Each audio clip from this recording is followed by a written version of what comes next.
Let- Okay.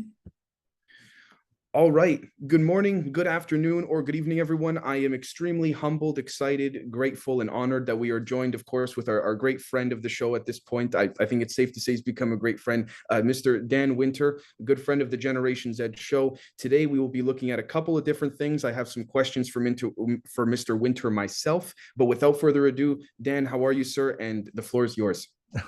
We've just been having a fun conversation about how governments are actually becoming conscious potentially, and there is hope. And although I don't really have a prepared lecture this evening, somebody even just today asked a very basic question, which I think meditatively deserves a conversation. And that question was, what is astral hygiene? you know, and I think that conversation is useful. Do electrical engineers have a definition of what astral hygiene is? And this has practical hygiene instruction, and this also has some electrical insight, perhaps.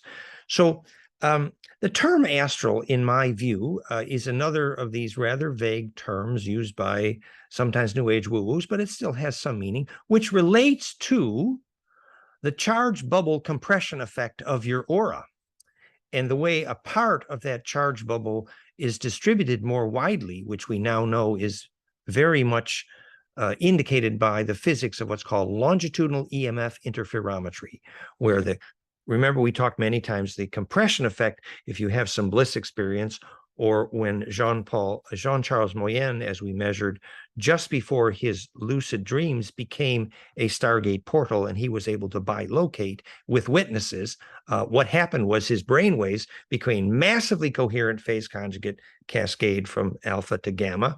And so he literally electrically imploded. It's the physics of bliss, but at higher charge densities. And that centripetal force of the moment of extreme coherence means that the electric field of the aura, the plasma, the Kesjan body, the rainbow light body, the bubble of charge, your astral body would be one way of talking about it. When that becomes centripetal, then more and more of the inertia can emerge from the center point as coherent longitudinal wave, longitudinal interferometry, so-called scalar or torsional. And that longitudinal field, which enables action at a distance, we've said many times, is not just the physics of what gravity waves are, but also the physics of the field effect called heaven, plains of Sharon, and the etheric field and the Akashic records and collective unconscious. We have many names for that field. So your ability to participate in that field is limited by the extent to which your aura can get coherent enough to propagate into that longitudinal array. Visualize you're sitting there and you think this Aboriginal shaman is sleeping, and then you notice that the Aboriginal shaman is actually doing something actively, and they're steering that magnetic plasma line hundreds of kilometers down the road at a distance with their attention. And that plasma line to them is a family pet. So to that, Dan, if I may, while you were explaining this, I was actually doing a little sketch here, if I may. So if this represents the ground, and these two bars here represent, say, the Casimir effect, taking two aluminum plates, putting them close together, it's been claimed and observed, to your point, that there's more, we could say, resonant energy confined within the two plates that then we could say get to that center point and non-destructively self-implode, which emit stronger magnetic wavelengths that then the sun and its electrical light waves, we could say hug, if you will, hence the term electromagnetic. So B would represent the magnetic flux flow, and then E would represent of course, the light rays coming from the sun. Would this be an appropriate diagram? The B field, as it were.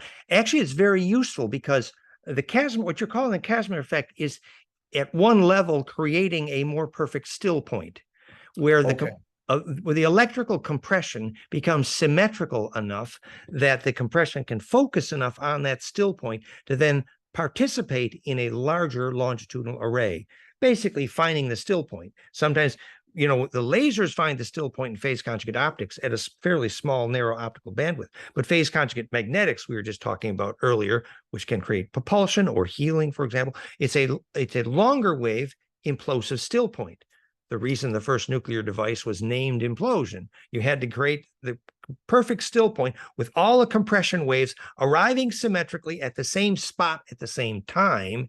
And that implosion would then send a portion of that inertia off into the more coherent, aligned longitudinal interferometry that is the embedding in the long wave. And later we learn more about the physics of why gravity waves are longitudinal EMF.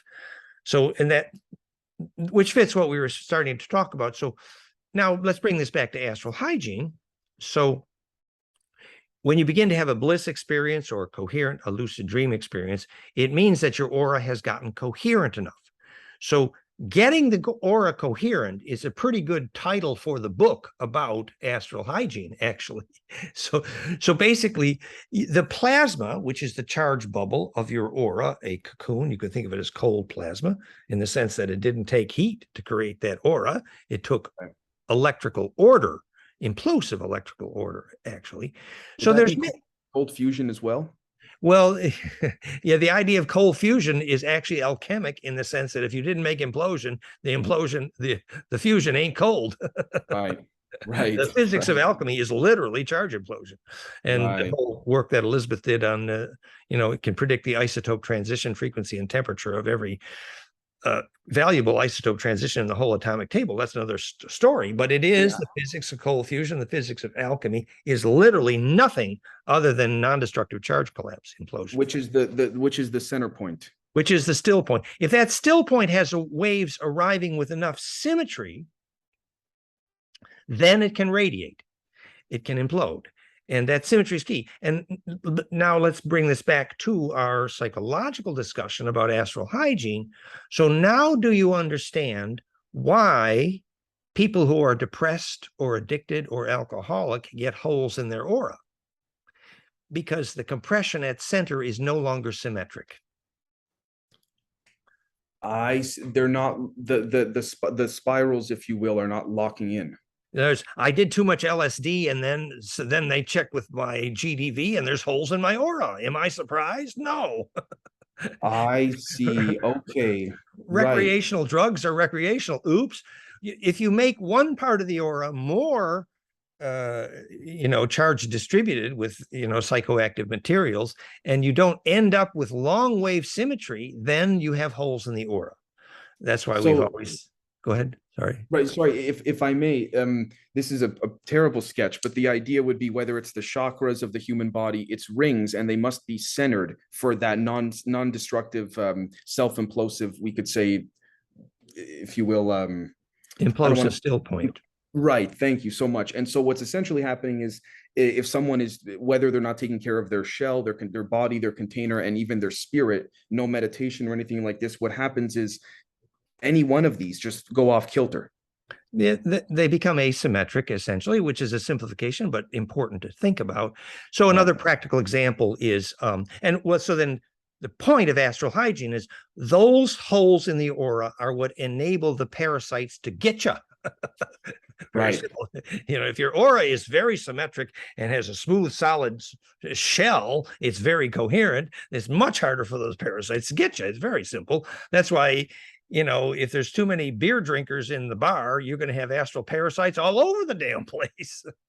Right. I see. Okay, this makes sense. So it's been claimed as well that, and this has been publicly stated before on the World Health Organization's website pertaining to extremely low frequencies, that these alleged longitudinal waves, they coil or hug people's, we could say, for example, say someone's standing on the ground, they coil or hug the humans, if you will, which would speak to us being, you could say, antennas, receivers, emitters, or maybe all of it combined.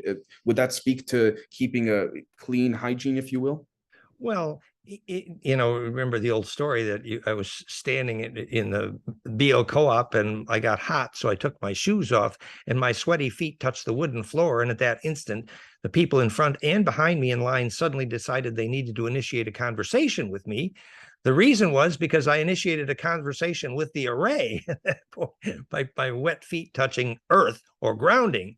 And that grounding, the communication mechanism, is That longitudinal serpent, literally the dragon in the ice castle, to quote the title of the book by my famous friend David Yarrow. So that's the dragon. And if you don't Wow. embed in that dragon, then you don't communicate with the earth. And it's true that if you're communicating with the earth in an area where there's nothing but pain in the earth grid, that can be astral hygiene too. But if you have access to some beautiful nature, then grounding is beautiful and critical for health, as in the book Earthing. Well, if I one more thing, if I may ask, Dan, adding to what we looked at here with the different, we could say chakra, the node points, you name it, of the person, the idea would be that that perfect center point of the self implosion is most ideal for blissful astral hygiene and all of this. Now, in your opinion, and I'm not claiming to know the answer, I'm just speculating, when people see, for example, an outline drawn of some of the of all the rings on either opposing side, to a lot of people that represents the not just the DNA double helix, but the caduceus, the serpent, you name it. Would you attribute this the two serpents wrapping around the center point as benevolent, malevolent, as the parasites, in your opinion?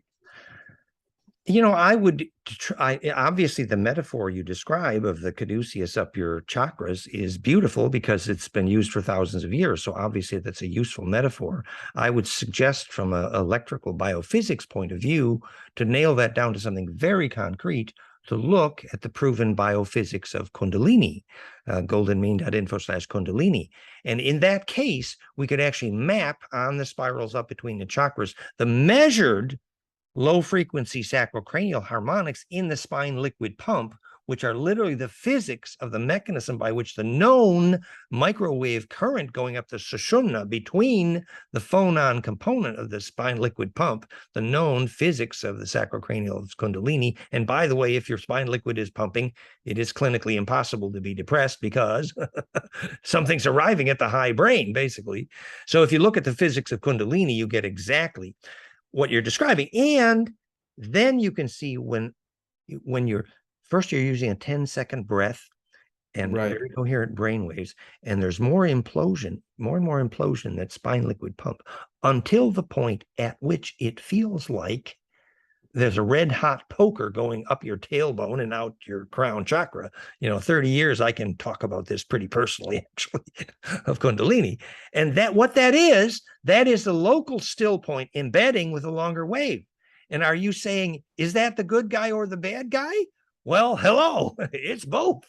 Right. Okay. Thank you for that answer, because I wanted to ask here. I found a quite interestingly and starkly similar correlation between what's been alleged to be the pineal gland and the way that the we could say, forgive me, the electric pulses within the brain neurologically tend to constantly be scrambled all over the place, except it's been alleged that when one does Kundalini meditation, you name it, what ends up happening, if this is a person's face, is, to your point, Dan, the electrical charge works its way up to the crown chakra there, or the pineal gland, if you will. I believe there is a difference, but it sparks just like those cheap Tesla plasma balls you can buy, except when we see those balls with all different electrical pulsations all over the place, they, in this particular case in the human mind, they would straighten and lock in. Would that be an appropriate? Well, as someone who has been regularly toasting my pineal gland for 30 years, I call it the crown chakra meltdown. I can relate pretty personally. And what we can say is, per the discussion we had earlier, yes. But Right. in my case, I feel more momentum here, to be honest. Okay. I mean, people who feel above my crown chakra, they feel the tingling, they feel a negative ion wind, actually. And the top of my head has a big bump there, which has increased. I mean, literally, it's a phonon pressure. And so the top of my head has literally become more pointed. And I have several friends with Kundalini with similar, actually, and we know where that phonon pump compression wave is.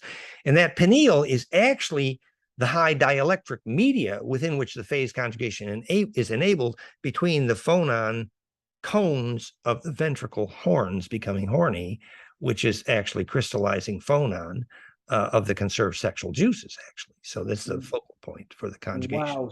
So with that said, this would also be the pine cones kissing. as well. Oh yeah, exactly. Right, The right. two liquid ventricle horns, and we measured the phonon frequencies, the ringing in the ears. We measured the ringing, and we know the frequency signature of the ringing in the ear of Bliss Kundalini. We know where it comes from. goldenmean.info/Kundalini. It's all there. And yes, the pineal gland roasts and melts. And I can tell you from personal experience that yes, now I can walk into a magnetic line cross in church and close my eyes, and I can look down the magnetic line like it's a transparent viewing tube. So that does work. And it also enables clairaudience and some fun stuff. But I can say also that implosion, when I lie still on this magnetic line right here, for example, initially it will implode and melt, and I will spit out a whole bunch of mucus, and my body will become purified because the dielectric will improve, and then the burning will become sharper and sharper, which is beautiful in the sense that it's an organ of perception, but there is a limit condition. It tends to stress the mineral to water bonds in the body, tends to result in dehydration, actually, and eventually it pretty much toasts your blood sugar after a certain time, and you can become a sugar addict pretty easily. And there's a lot of nutritional challenges.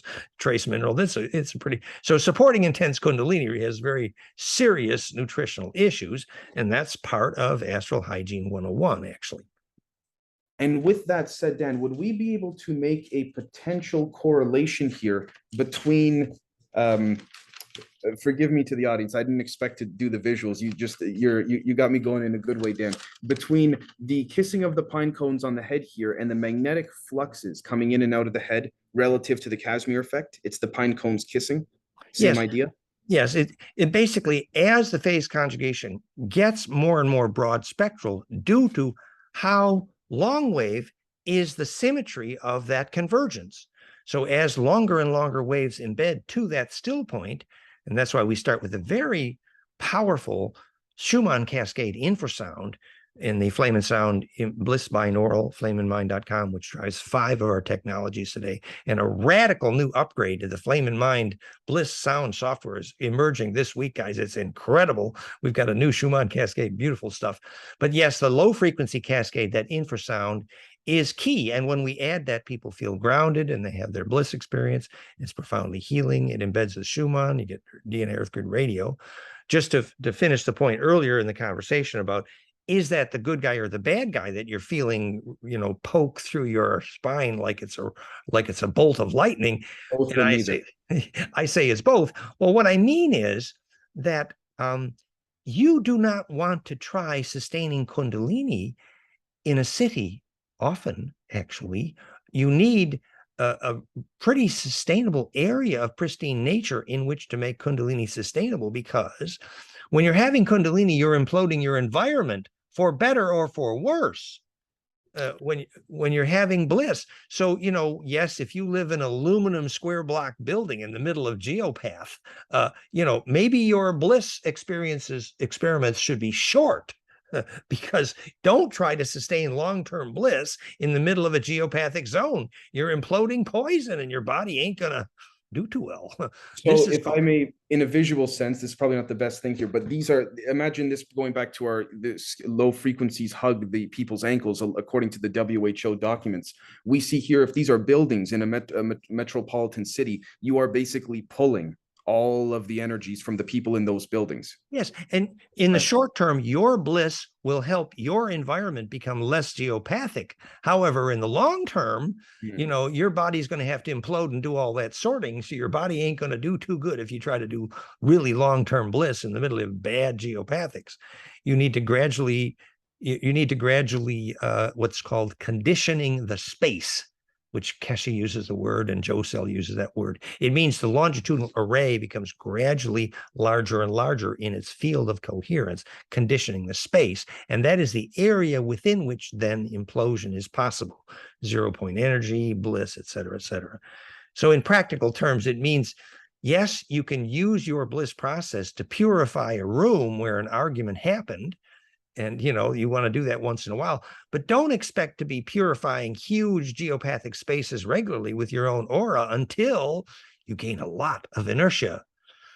Think of the moment when the local villagers, when Francis of Assisi went down to the woods to have his bliss experience, and they watched from a distance and called the fire department. True story. And all they were seeing was plasma, and they called the fire department. That was bliss in the woods, but that would have never happened in the city. Does this, Dan, have to? Oh my gosh. Okay, so hold on a second. I wanted to, from an optics perspective, phase conjugate. Does this potentially speak to curved space-time, Minkowski space-time, in the sense that if I'm looking at a plane from here, it's 2D and it's flat, except the more I get closer to the plane, it becomes more interactable. Say I had a way to get close to it in the sky. This would speak to, allegedly, you have people like certain individuals stating that when there's angel dust or allegedly sulfuric acid that falls from the craft, it was not sulfuric acid when it was in the vicinity of the craft. It was something else, but it became sulfuric acid after it left that enclosed space-time closure. Well, step one, I would say the curving of space-time is an unfortunate language, which is unhelpful. More precisely, the greater the gravity in an area of space, the more that the spin density will increase when it converges down the vortex cone. So I am flying through space, and there's a bunch of gravity. Well, Einstein called it curving space-time, which is a confusing language, because remember, time is a known only ever a name for spin rate, nothing else. Right. Okay. So what's being curved is the fact that as this torus donut of me is traveling along space, and here's a bunch of gravity, and I begin to go down that vortex, a portion of the new acceleration down that vortex is translated in vorticity to cause increased spin rate in me, a donut. And I perceive that increased spin rate as an acceleration in time, which is only a name for the increased spin density. So you're spinning at a much faster rate what is already all around us in quote unquote empty space, which is not really empty. It's because the space is it's a superfluid ether of media of charge, basically. So the perceived increase in spin rate, which is called increase in time, aging, for example, is only a name for the increase in spin rate caused by acceleration down a vortex cone, where some of the inertia of the acceleration of the torus has translated in vorticity down the throat of that torus, resulting in increased spin rate at the center of that torus, like the ice skater pulling in her arms as she's spinning. So once you understand that time only names spin rate, then nothing is bent. No, the donut moving down the vortex increased spin rate named time. And so that explains many things. But then there was another part of your question. Yes, sorry. I just wanted to see here with this, what you just described. I know this has been commonly, shown all over the place, whether it's Tesla Tower, this or that, whatever. Would this be a visual depiction of what you're? Well, that was Tesla learning to propagate longitudinal waves, actually. And he had the tractor beam. He had a beam technology. It was longitudinal arrays, but he didn't have my equation, so he never got the frequencies right. And he didn't understand how the Earth grid node cross points, where Bruce Cathy measured reduced nuclear critical mass and where Kozyrev measured telepathy enabled. Those are Dodecki-Kosa longitudinal array of the Earth grid.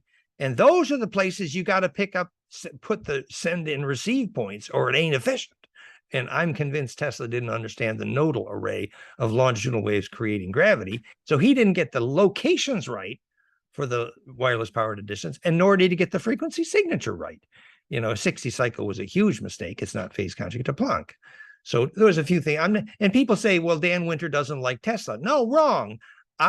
Tesla and Einstein made huge genius contributions, obviously, but yet on my website, fractalfield.com/vacuum energy, there's a very large slide, one entitled Tesla's mistakes and one's called Einstein mistakes. And they made, of course, if they made huge contributions, they also made some god awful mistakes.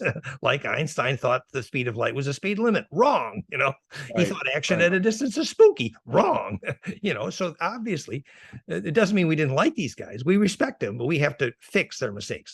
So if I to that point, Dan, I don't mean to be all over the place, but I'm getting really excited discussing this here in the sense of, and I fully agree with you, which is that nothing goes faster than the speed of light. Except I think that would you agree that our soul, our chi, our prana, if you will, can, and I liken this to the example of, for example, imagine your whole life you've lived inside of a car and you didn't know you could leave that car. You approach a drive-through to get some food, but the car is too big for the drive-through. Now, but you realize at that one moment you can get out of the car and you fit through the drive-through if you walk through it. So the car would be reminiscent of our physical body, and us getting out of the car to walk through the drive-through would be reminiscent of our soul, if you will. Would that be?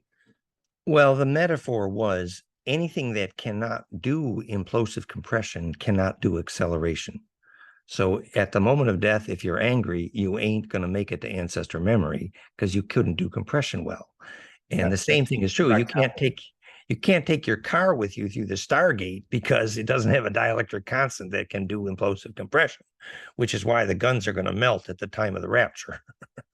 That's okay. So that's the whole. Okay, now to that, if I may, if these are scalar waves hugging the ground, and as you claim with your work, and this is a pyramid, let's say, would the idea be to, if I may, take one or whatever, however many is needed of those scalar waves and get them to stay inside of the pyramid and then oscillate like a pendulum, bouncing off either side of the pyramid to get, and then as it gets closer and closer to the tip of that pine cone, if you will, or the tip of that squirt gun, it by definition, like the Casimir effect, encloses more and more and starts to oscillate quicker and then shoots out.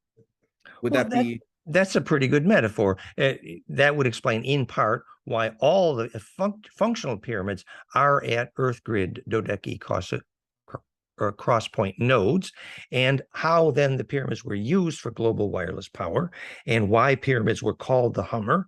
And that was the subject of our last hour and a half conversation with Sam Osmanagic of the Bosnian Pyramids, entitled "The Purpose of Pyramids," which a film that just went viral. So we sort of had that conversation. Yes, exactly. And right. So the Hummer, what makes it a Hummer is the Schumann harmonics are literally phonon infrasound phase conjugate pump wave. That's what the phase conjugate pump wave is that enabled the pyramids to implode longitudinal and be a global wireless powered grid. And you're right, you had a high dielectric below in the limestone, but at the top, the capstone was a high piezo. Right. For higher frequency conjugation. Interesting that a lot of the capstones, if not all of them, have been removed as well. Yeah, and so the pine cone ain't burning there anymore. Right, and this would speak as well to the idea of the tuning forks. So you would do the same thing that we just showed here, except at a smaller level, and you would get the electromagnetic, we could say, frequencies to resonate within the tuning forks, and wherever you put that fork to, say, a rock, it would literally be like a knife through peanut butter. Well, or am I incorrect? Those tuning forks would get a lot more resonant when placed at a rock in a node of the longitudinal array around the pyramid, not an antinode. So if you wanted to use the tuning fork as a media for collecting wireless power, you would need a longitudinal node, and you'd need a tuning fork tuned to the key signatures of how the pyramid was broadcasting into that array, which is a Schumann cascade extended. Could actually, if I may add to this, if I may ask you, this is actually, oh wow, let's pretend that this person's holding it. Could a person act as the medium if they're grounded? The scalar waves run through the person while they're holding the forks? Yeah, right. That's, yeah. The person there has the advantage of being high dielectric. The tuning forks have the extreme disadvantage of being very low dielectric, and therefore, although they'll have one frequency of resonance in the metal, but the broad spectral resonance is not possible. So the tuning fork is not really quite a good metaphor. Okay. For a longitudinal oscillator, because the tuning fork is very limited spectral and need broad spectral implosion to phase conjugate and pick up charge at a longitudinal node for global wireless power, for example, which is why a broad spectral piezo phase conjugate crystal array, the beam me up, Scotty, the lithium niobate, the niobium crystals. Well, that's a phase conjugate crystal that's doing the, warping the space. It's picking up the nodes. So what's called bending space, the warp factor actually is the fact that you're surfing the longitudinal. You are literally, that's okay. That would explain the alleged from 20 years ago, 22 years ago, the magnetic flux liner. It's literally riding the scalar wave like a Well, surf. and Elizabeth Donovan's book, Glimpses of Epiphany, almost the whole book is on the Koski-Frost crystal, making gravity 800 times its own weight in gravity with a phase conjugate RF pump wave, would be an example of a warp crystal generating. So they called it the niobium crystal in Star Wars, Star Trek, but actually we think it was actually lithium niobate, which is a phase conjugator. Yeah. Okay, now forgive me if this seems to be a bit of a layman question in this regard, but so we've discussed the concept of the scalar waves and the astral hygiene and all of that. These scalar waves, are they comprised of toroidal geometries? Or I would like to pick your brain a little bit on the toroid field. And if actually first, could we give because I've had a lot of new people come to the channel lately, could we give a brief description at your leisure as to what a toroid field is per se? Well, I know I know. well, no, it's good if this is a unified field, and I think it is. I think it'd be schizophrenic for anybody to think the field is not unified. That means there's only one substance. It's an infinite compressible media called charge, the ether, and it behaves like a superfluid. And if that's true, then the waves in that media, the only geometry of self-organization possible is toroidal. In other words, if you are a smoker, you cannot make anything but smoke rings. There ain't nothing else. Right. And the reason is because you have X, Y, and Z spins superposed. And, and that's why a toroidal, because you got 3 perpendicular axes of gyroscopes all working, then as a donut, you cannot be pushed around. You're taking the Cartesian plane, if you will, and you're adding essentially X, Y, and Z, you're adding depth to it. Yeah, basically, the only way you can rotate in 3 ways on a surface, you can't do it on a sphere. You won't find a smoke ring in a sphere. It don't happen. No. Smoke rings are donuts for a very specific reason. And basically, so that there is, from a point of view of physics, there is nothing but donuts. And in the vortex into the center of that donut, some calls twister or wormhole or string theory. So physics consists of nothing other than the vortex on the surface of donuts. Physics has nothing else to discuss because there is nothing else. Hello. So would you say sorry, please. Well, I was just going to say, and if you nest 9 of those toroids, one above the other, which is how many chakras you got effectively, you self-organize the plasma, proven at Los Alamos Plasma Institute, Tony Peratt. It's real. That's the 9. So would you say, Dan, that in theory or in practicality, rather, people that say, that look at straight lines and they say, well, a straight line is always the quickest way somewhere. I would vehemently disagree with that with respects to, could one argue a straight line, if zoomed in, whether on a piece of paper, on a screen, is a matter of fact, or at least in nature archetypally, just it's essentially a conglomerate of rings put together to give the illusion at a macro scale of a straight line? Well, basically, nature has to make a helix in order to make a straight line of donuts, basically, which is what DNA is and quartz is. And piezoelectricity is a name for the long wave coupled to the short in that helix, DNA or quartz. And so that's a way in which nature makes a line. But another way to talk about that is to say that the wave, if you're lining up billiard balls and you make them all touch each other, then when you bounce one at one end, the other bounce can go a billion billiard balls down the row very efficiently. So effectively, the straight line is only the shortest path for the wave between the compression nodes. So that's why if they're in the array of nodes, if it's effectively a dodeca array, which we now know is the proven geometry of the masses in the universe, and the reason gravity fields require a golden ratio, because that is the most efficient charge distribution efficiency. So it is the way nature makes a line. So in other words, when you say a straight line is the most effective way with compressing nodes, say each circle here resembles a node, this is what you mean by like touching, if you will. Yes, but another way of thinking about this hydrodynamically, and remember, voltage is a name for hydrodynamics and nothing else. It's a superfluid. So electromagnetics is a superfluid. So it's all about waves. But so the fact that waves always naturally converge in a spiral effectively, otherwise the wave is functionally lost. So the longer a wave goes straight, the more likely it is to get dead, unless there's a bigger spiral. Otherwise, the I inertia is going to be dispersed.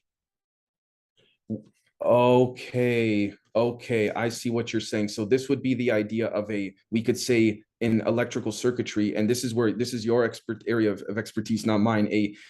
For example, if I may draw this very quickly, a closed loop where the number one is compared to an open loop where the number two is.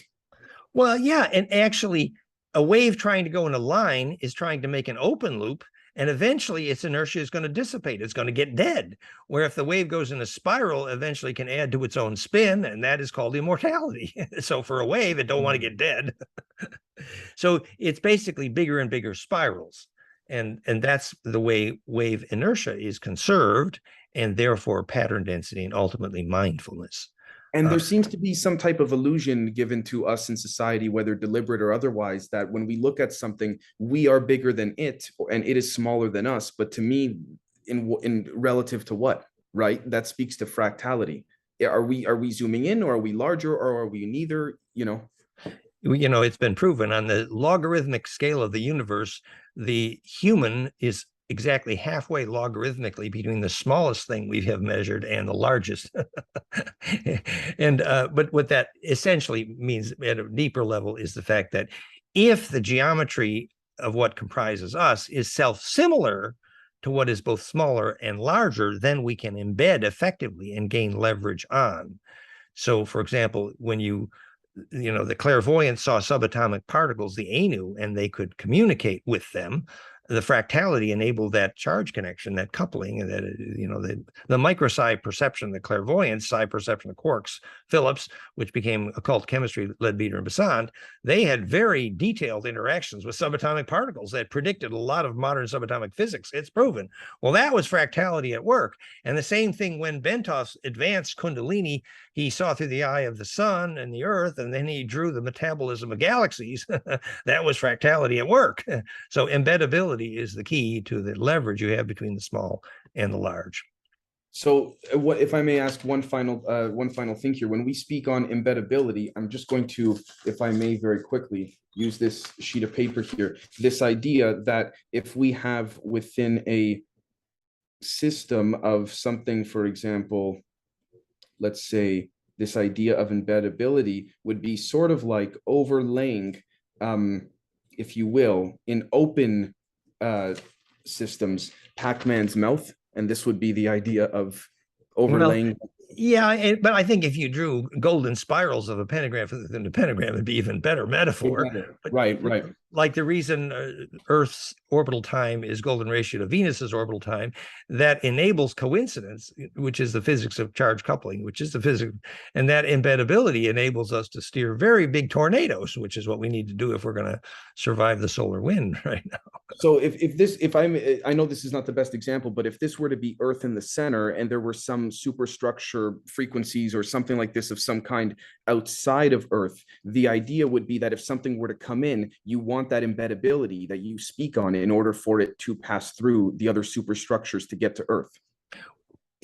Like if you wanted to absorb the spin non-destructively, if it's on the path to implosion, it will not generate heat on the way.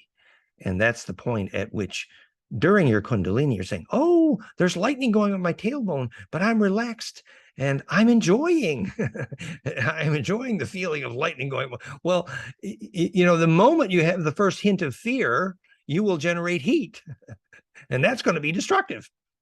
Whereas as long as you believe the larger body that's going through you like a lightning bolt is love, Daniel Brinkley during his 2 near-death experiences, or the movie Powder.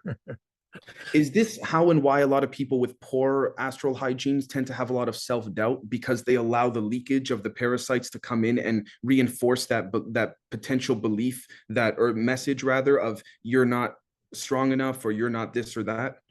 Yeah, beautiful that you bring us back to astral hygiene. Thank you. And I think that's actually right on, in the sense that, you know, what occurred to me is, supposing you kind of have a crush and you love somebody, but then you realize the reason they can't accept your love is because they really don't love themselves. and well, why don't they love themselves? Well, they don't believe that they're perfect enough, or they're good enough, or they don't believe that they have pure intention. So all the pure intention that you have in the whole world won't help until they love themselves enough. So they would have to discover the fractal inside themselves to allow them to bed inside you. You know, Because by definition, they are a unique fractal of the source, which speaks to, I would argue, and please tell me if you agree or disagree in this regard, that I put out on Twitter the other day, just a thought experiment of what we call disagreements perhaps should not be called disagreements, but we could say more spiritually sovereign perspectives. And I'm not saying that to sort of try and be all nice and everything, but kumbaya by the fire types. I say that because it speaks to the uniqueness of each individual being different from the other, because that difference is what makes you unique. And it potentially what makes you beautiful. I mean, you know, the reason the cells were able, 4 billion cells were able to get together and make a body, is because they could support each other in being very different. De-differentiation versus differentiation, the key to the stem cell. So in the same sense, You can't make pepperoni out of cheese from that type of situation. The well, pepperoni is the pepperoni. you need very specialized cells, and you need very specialized humans. So the people have to be able to look inside and see the beauty of their own contribution uniquely, and relax into the beauty of their being so different. And then at that point, they could accept and receive love. Until that point, if you send love to somebody that, even, you know, we said send love to the war. If you send love to someone, that it will actually make them angry, because they will feel imploded in a way that they're not ready.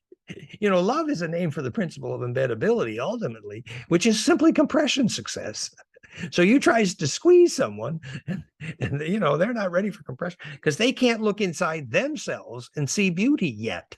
So the only thing you can do is help them look inside themselves and see beauty in themselves first, and then later try to hug them. Because they don't understand it or are not willing to be open to attempting to understand it. Yeah, well, which is to say, you know, it's a lot of those people will not be able to stand silence. You know, it's typical of young teenagers that silence will drive them nuts. They have to have live music or they're going insane, because they start to hear their own inner voice, and they assume that's what's inside them is insanity, instead of assuming what's inside them is beauty. Well, you know, how do you correct that misperception? So people who can't stand silence generally can't stand to be loved. Now that comes down from a psychological perspective, that, and I'm going to bring this back to astral hygiene in a moment. That speaks to, you could say, self-analyzing, what saying, okay, I just got into an argument with my partner. Okay, maybe I may be partially correct, but if we focus on the incorrect side, what triggered me to evoke that response? And by fixing that, would you agree, Dan, that your bioresonant frequencies of your bodies by definition heighten, if you will, in a positive sense, once you fix that and become more calm and blissful with yourself? Therefore your hygiene's more clean. Yes, and it's another way of saying that what we're calling love, even in the sense of Tantra, is communing to a still point together. Right. Impulsively. Now, your aura hungers for that communion, because ultimately you feel the whole planet, and you'll never feel lonely again if you have that kind of bliss. And whether you do with one person or two ain't even important. What the point is, you do get to the still point. And it's sometimes easier with two, but it's not necessary with two. But if you want to do it with two, that means both people have to be comfortable with a still point, which means probably both people need to be able to hear the silence. Right. Which Well, is sorry. kind of a definition of Tantra. Wow. Well, Dan, I think we've been going for about 40 minutes, 45 minutes now, and it's been a beautiful conversation. Was there anything else you wanted to add before we wrap this up, or did you want to call it? Well, you know, there's so much we could talk about for astral hygiene, but I think we've given the flavor here that, you know, even if someone is depressed in a room and you notice your aura is bleeding into them because they're depressed, you can send love before you gently leave them to find their own way. So you find it in yourself to have compassion and ultimately learn where you can genuinely serve someone, then you would stay there. But if there's really no way you can practically serve that person, then there's no point in letting your aura bleed into their depression. You render your greatest service and then you gently step back and send them love from a distance.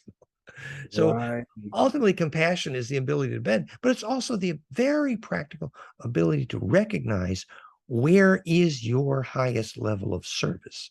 So I'll leave you with this thought. When Jas Maheen famously was teaching people how to live without food, when you need access to nature, you need to learn how to breathe.